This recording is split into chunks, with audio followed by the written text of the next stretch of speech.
ஹல்லேலூயா ஹல்லேலூயா ஹல்லேலೂಯಾ. தொடர்ந்து கொடுத்த காணிக்கையை தேவன் ஆசீர்வதிக்கத்தக்கதாக ಕೊಟ್ಟಂತ ಕಾಣಿಕೆಗಳನ್ನ ದೇವರು ಆಶೀರ್ವದಿಸುವಂತೆ இந்த கூட்டத்தை கூட ஆண்டவருடைய ಕರத்துல ಒಪ್ಪು ಕೊಡುತ್ತ ವನ್ನமாக ಈ ಕೂಟವನ್ನ ದೇವರ ಹಸ್ತಕ್ಕೆ ಒಪ್ಪಿಸಿಕೊಟ್ಟವರಾಗಿ ಸಮರ್ಥ ಪ್ರಾರ್ಥನೆ ಮಾಡಬೇಕು. ಸಮರ್ಥ ಸ್ತೋತ್ರ ಸ್ತೋತ್ರ ಪರಿಶುದ್ಧನಾದ ದೇವರೇ, ನಿಮ್ಮ ಪರಿಶುದ್ಧಳ ನಾಮಕ್ಕೆ ಸ್ತೋತ್ರ ಮಾಡುತ್ತೆ ಸ್ವಾಮಿ.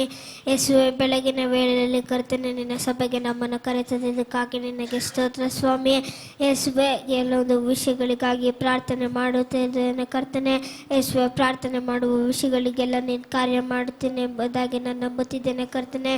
ಯೇಸುವೆ, ಕೊಟ್ಟಿರುವಂಥ ಕಾಣಿಕೆಯನ್ನು ನೀನು ಆಶೀರ್ವದಿಸು ಕರ್ತನೆ. ಯೇಸುವೆ, ಈಗ ಒಂದೊಂದು ಮಕ್ಕಳು ಕರ್ತನೆ ಕಾಣಿಕೆ ಹಾಕಲು ಹಣ ಇಲ್ಲದಿದ್ದರು ಕರ್ತನೆ. ಯೇಸುವೆ, ಅವರಿಗೆ ನೀನು ಒಂದು ದಿನ ದಯಪಾಲಿಸಿ ಕರ್ತನೆ. ಯೇಸುವೆ, ಈಗ ಕೊಟ್ಟಿರುವಂಥ ಕಾಣಿಕೆ ಅವರ ಜೀವಿತದಲ್ಲಿ ಉಪಯೋಗಿಸಿಕೊಳ್ಳಲಿಕ್ಕೆ ನೀನು ಸಹಾಯ ಮಾಡಿಕೊಡಬೇಕೆಂಬುದಾಗಿ ನಿನ್ನಲ್ಲಿ ಬೇಡಿಕೊಳ್ಳುತ್ತಿದ್ದೇನೆ ಕರ್ತನೆ. ಕೊಟ್ಟಿರುವಂಥ ಕಾಣಿಕೆಯನ್ನು ಕರ್ತನೆ ಯೇಸುವೆ, ಅದು ಯಾವ ಕೇಡುಗಳಿಗೂ ಹೋಗದಂತೆ ಕರ್ತನೆ. ಯೇಸುವೆ, ನೀನು ಅದನ್ನು ಸುರಕ್ಷಿತವಾಗಿ ಇಟ್ಟು ಕರ್ತನೆ ಒಳ್ಳೆಯದಕ್ಕೆ ಉಪಯೋಗಿಸೋದಕ್ಕೆ ನೀನು ಸಹಾಯ ಮಾಡಿಕೊಡಬೇಕೆಂಬುದಾಗಿ ನಿನ್ನಲ್ಲಿ ಬೇಡಿಕೊಳ್ಳುತ್ತಿದ್ದೇನೆ ಕರ್ತನೆ. ಯೇಸುವೆ, ಎಲ್ಲ ಮಕ್ಕಳು ಅದರಲ್ಲಿ ಭಾಗಿಯಾಗಿ ಕರ್ತನೆ ಕೊಟ್ಟಿರುವಂಥ ಹಣಗಳನ್ನು ನೀನು ಸುರಕ್ಷಿತವಾಗಿ ಕಾಯ್ದು ನಡೆಸು ಸ್ವಾಮಿ. ಯೇಸುವೆ, ಯೇಸುವೆ, ಮುಂದೆ ಹೇಳುವಂಥ ವಾಕ್ಯವನ್ನು ನೀನು ಆಶೀರ್ವದಿಸು ಕರ್ತನೆ.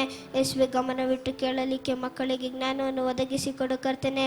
ನಿನ್ನ ವಾಕ್ಯ ಹೇಳುತ್ತದಲ್ಲ, ಯಾವನಿಗಾದರೂ ಜ್ಞಾನ ಕಡಿಮೆಯಾಗಿದ್ದರೆ ನನ್ನಲ್ಲಿ ಬೇಡಿಕೊಳ್ಳಿರಿ, ನಾನು ಅಂಜಿಸದೆ ಉದಾರ ಮನಸ್ಸಿನಿಂದ ಕೊಡುತ್ತೇನೆ ಎಂಬುದಾಗಿ ನಿನ್ನ ವಾಕ್ಯ ಹೇಳುತ್ತದಲ್ಲ ಕರ್ತನೆ. ಯೇಸುವೆ, ಮುಂದೆ ಹೇಳುವಂಥ ವಾಕ್ಯವನ್ನು ಕರ್ತನೆ ಮಕ್ಕಳು ಗಮನವಿಟ್ಟು ಕೇಳಲಿಕ್ಕೆ ನೀನು ಅವರಿಗೆ ಸಹಾಯ ಮಾಡಿಕೊಡಬೇಕೆಂಬುದಾಗಿ ನಿನ್ನಲ್ಲಿ ಬೇಡಿಕೊಳ್ಳುತ್ತಿದ್ದೇನೆ ಕರ್ತನೆ. ನಾನು ಪ್ರಾರ್ಥನೆ ಮಾಡಿದ ಎಲ್ಲ ವಿಷಯಗಳನ್ನು ನೀನು ಆಶೀರ್ವದಿಸು ಕರ್ತನೆ. ಯೇಸುವೆ, ನೀನು ನಮ್ಮ ಪ್ರಾರ್ಥನೆ ಕೇಳಿದಕ್ಕಾಗಿ ಸ್ತೋತ್ರ. ಯೇಸುವಿನ ನಾಮದಲ್ಲಿ ತಂದೆ, ಆಮೆನ್.